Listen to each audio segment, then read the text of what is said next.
అతను చేయబట్టే ఈ రోజు ఒక ఫెన్సింగ్ చేయడం వల్ల చుట్టూ గోడ కట్టడం వల్ల ఒక ప్రహారీ నిర్మించడం వల్ల ఈ రోజు కోర్టు కూడా ఒక మాట వినవలసిన పరిస్థితి వచ్చింది. ఎందుకంటే ఆ భూములు విలువైన భూములు మేము తెచ్చినాం అంటే అప్పుడు ఉన్నదే మీరు ఇంకెవ్వరు వేరే పార్టీలు లేవు కదా, దేశంలో వేరే పార్టీలు లేవు.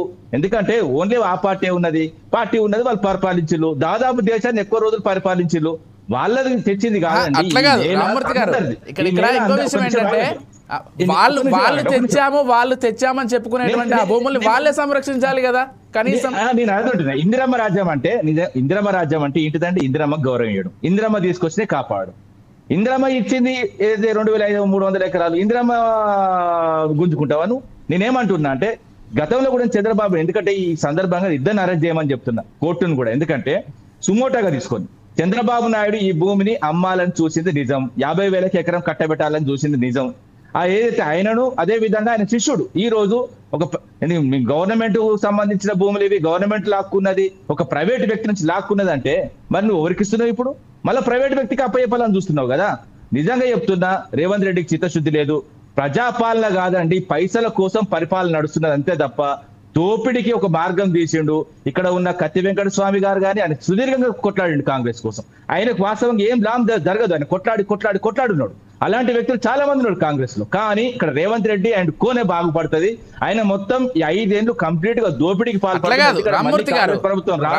నేను ఒకటి చెప్తున్నా, అంటే మీరు రేవంత్ రెడ్డి గారి గురించి చెప్తున్నారు కాబట్టి ఒక్క చిన్న విషయం, ఈ 400 ఎకరాల భూమిని సరే ఈ పర్యావరణం హెస్యూ ఇవన్నీ పక్కన పెడితే కాంగ్రెస్ చాలా క్లియర్ గా చెప్పేది ఏంటంటే 450 ఎకరాల భూమిని తీసుకెళ్లి 400 ఎకరాల భూమిని తీసుకెళ్లి ఎవరికైనా ప్రైవేట్ వ్యక్తులకు అమ్మి దాని ద్వారా వచ్చేటువంటి సంపద తెలంగాణ ప్రజలకే పంచిపెడతాం, ప్రభుత్వం తీసుకునే నిర్ణయం పార్టీలో వ్యక్తిగతంగా తీసుకునేటువంటి నిర్ణయం కాదు కదా అనే క్లారిఫికేషన్ వాళ్ళు ఇస్తున్నారు.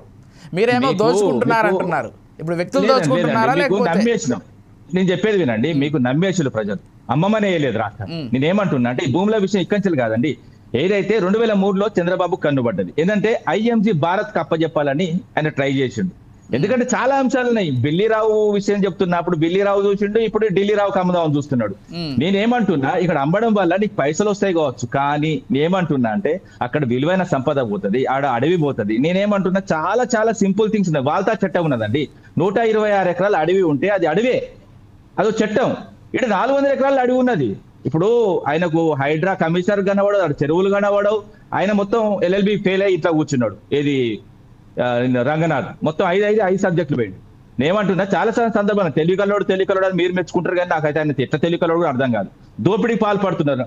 సొంత పార్టీకి సంబంధించిన ఎమ్మెల్యే అనేది స్టేట్మెంట్ ఇచ్చిండు, మన గతంలో కూడా చూసుకుంటాం. ఎందుకంటే వసూళ్లకు పాల్పడుతుంది రంగనాథ్ అని. చాలా అంశాలు ఉన్నాయండి, వీళ్ళు ఫెయిల్యూర్ ప్రభుత్వం, ప్రతి అంశంలో ఫెయిల్యూర్ అండి. ఇప్పుడు హైడ్రా విషయంలో చూసుకున్నా, ఇప్పుడు ఈ HU విషయంలో చూసుకున్నా, ప్రతి అంశంలో కూడా కోర్టు తిట్టాలా అండి ప్రభుత్వాన్ని? ఇజ్జత్మానం పోదా అండి? సుప్రీంకోర్టు తిట్టడం అంటే మామూలు విషయం కాదండి. మీకు ఏదో ప్యానెల్లో ఉన్న అందరికీ ఏదైతే కాంగ్రెస్ నాయకులకి సింపుల్ కనబడవచ్చు, కానీ సింపుల్ థింగ్ కాదు. ఒక కోర్టు ముఖ్యమంత్రిని తిట్టినన్నా, ఏదైతే CS ను కారణంగా చేసిందన్నా కూడా అది సిగ్గుచేటు తలదించుకోవాలి ప్రభుత్వం. ప్రజల పక్షాన నిలబడాలి, ప్రజలు కోరుకుంటారు. ఎన్నిసార్లు దించుకోవాల్సి వచ్చిందో నేను చెప్తాను వినండి. మేము 2980 హెక్టార్ల అడవిని పెంచినాం. మీరు ఏం పెంచిందండి?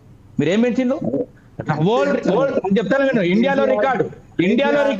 సరే రామమూర్తి గారు అడవుల గురించి మాట్లాడండి. Very good. ఒక్క విషయం సహజమే. నేను ఏమంటున్నా, రామమూర్తి గారు, రేవంత్ రెడ్డిని రైట్ మీ ప్రభుత్వంలో జరిగినటువంటి ఒక విషయాన్ని ప్రస్తావిస్తాను, సమాధానం చెప్పగలరా? వెంకటస్వామి గారు ఒక్క నిమిషం అండి. ఒక్క నిమిషం. ఇది గతంలో గత బీఆర్ఎస్ పాలనలో కేసీఆర్ గారు ఒక సభ పెట్టుకోవడానికి వరంగల్ వెళ్ళి అక్కడ ఉన్నటువంటి గ్రౌండ్ లో ఉన్నటువంటి నిజాం కాలం నాటి చెట్లను నరికారు, 100 ఏళ్ల కాలం నాటి చెట్లని. మీ పార్టీ సభ పెట్టుకోవడానికి వీటికి సమాధానం చెప్పగలరా? Yes, we will definitely question about Congress and what they are doing. మీరు కూడా సమాధానం చెప్పుకోవాలి కదా. నాది వరంగలే నిజాం ఏ చర్చ పెట్టని చెప్పండి. వరంగల్ ఎక్కడ?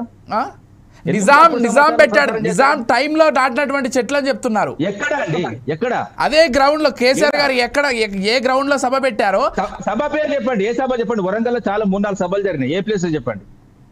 కేసీఆర్ గారు చెట్లు కొట్టలేదు, చెట్లు కొట్టలేదు, అది ఫ్లాట్స్ మీకు తెలియదు. ఆడ మొత్తం ఏదైతే ప్రైవేట్ ఫ్లాట్స్ మేము అక్కడ ఏదైతే ఆ ప్రైవేట్ సంబంధించిన వ్యక్తుల నుంచి వెళ్ళి మేము సాఫ్ చేసుకొని వాళ్ళ డబ్బులు చెల్లించి మేము సభ నిర్వహించడం తప్ప అది ఎంత అండి? ఆ దాదాపు 50 నుంచి 60 ఎకరాలే ఉంటది. మీకు అసలు మీకు ఇన్ఫర్మేషన్ సరిగ్గా లేదు. మీరు తప్పుడు సమాచారం స్ప్రెడ్ చేయకండి. తప్పుడు సమాచారం ఆ రోజు అంత మీడియాలో అంతా వచ్చిందిలేండి. లేదండి, ప్రతి సభకు నేను కూడా వర్క్ చేసిన, ప్రతి సభలో నేను ఉన్నా. కేసీఆర్ గారు పెట్టిన ప్రతి సభలో నేను అక్కడ సభ దగ్గర నేను పనిచేసిన. ఎందుకంటే ఎక్కడ కూడా చెట్లు కొట్టలేదు, మేము చెట్లను డిస్టర్బ్ చేయలేదు. ఎందుకంటే గ్రౌండ్ నే యూజ్ చేసుకున్నాం, ఆర్ట్స్ కాలేజ్ గ్రౌండ్ యూజ్ చేసుకున్నాం. దాని పక్కన ఏదైతే జూలైవాడకు సంబంధించిన అక్కడ ఫ్లాట్లు సాఫ్ చేసి మళ్ళీ జియో ట్యాగ్ పెట్టి ఎవరి ఫ్లాట్ వాళ్ళకి ఇచ్చినాం. వాళ్ళు నష్టపోతే వాళ్ళకి నష్టపరిహారం కట్టించినాం. పిల్లర్స్ పోయినాయి, మీరు అన్నట్టు పిల్లర్స్ పోయినాయి. పిల్లర్స్ సంబంధించి ఆ డబ్బులు కూడా మేము కట్టించినాం. అంతే తప్ప కానీ మీకు ఇలాంటి చర్యలు పాటుపడలేదండి. ఈకో సిస్టాన్ని పెంచినాం. ప్రతి గ్రామంలో నేను ఏమంటున్నా అంటే పల్లె ప్రగతి వనాలు తీసుకొచ్చింది ఎవరో దేశంలో నంబర్ 1 కదా. మేము అడవులు పెంచినాం కదా, దేశంలో నంబర్ 1 కదా. డెఫినెట్లీ అప్రిషియేట్ అండి, డెఫినెట్లీ అప్రిషియేట్. మీరు అడవులు పెంచారు, ఈ అంశాలకు సంబంధించి అందరూ నేను చెప్తా వినండి బ్రదర్. అసైన్డ్ పేదలకు ఇచ్చిన అసైన్డ్ మీరు ఇందిరాగాంధీ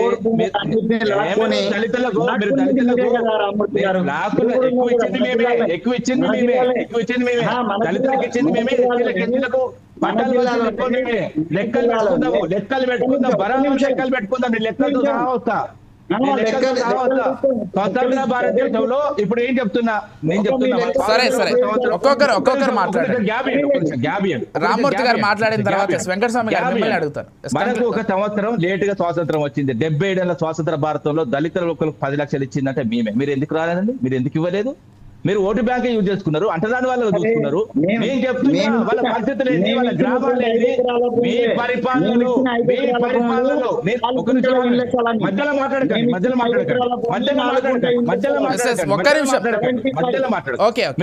మీరు చెప్పేసేయండి, వారు చెప్తారు. నేను చెప్తున్నా మీ పరిపాలనలో ఊరుకు దూరంగా వెలవేయబడ్డారు వాళ్ళు దళితులు.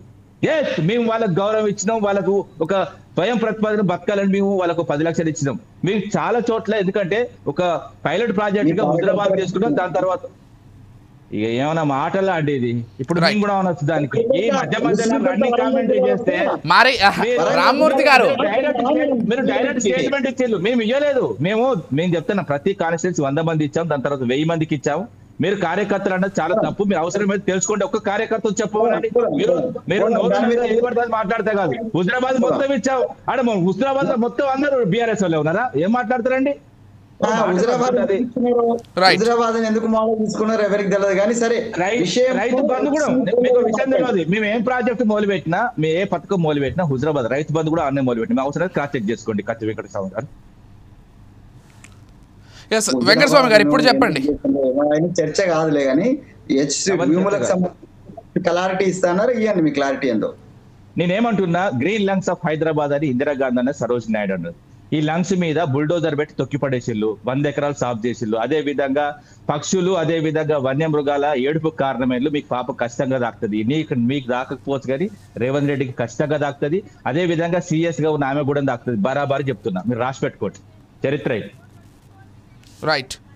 ఎస్, వెంకటస్వామి గారు, అసలు మొత్తంగా ఇప్పుడు అంటే మీరు వ్యక్తిగతంగా చెప్తున్నటువంటి మాట ఇది, లేకపోతే పార్టీ తరపున చెప్తున్నారా? వీటిని మళ్ళీ విద్యార్థులు, నాయకులు, లేకపోతే ప్రతిపక్షాలు, లేకపోతే పర్యావరణవేత్తలు వీళ్ళందరి మాటల్ని ఖచ్చితంగా పరిగణలోకి తీసుకొని ఈ నిర్ణయాన్ని వెనక్కి తీసుకునే ప్రయత్నం చేస్తామనేది మీ వ్యక్తిగత